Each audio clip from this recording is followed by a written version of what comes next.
అనంతపురం జిల్లా తాడిపత్రిలోని బుగ్గరామలింగేశ్వర ఆలయానికి ప్రత్యేక గుర్తింపు లభించింది. ఈ ఆలయ గోపురాన్ని ఆంధ్రప్రదేశ్ ప్రభుత్వం 10వ తరగతి పాఠ్య పుస్తకాలపై ముద్రించింది.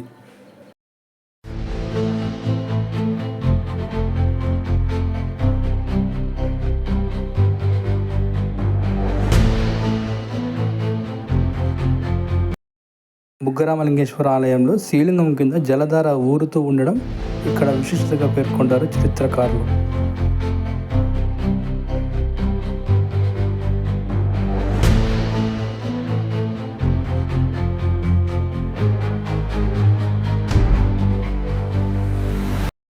అలాగే ఆలయంలోని శివలింగం మీద సూర్యకిరణాలు పడడం, ఆలయంలోని స్తంభాలను తాకితే సప్తస్వరాలు పలకడం ఇక్కడ విశేషం.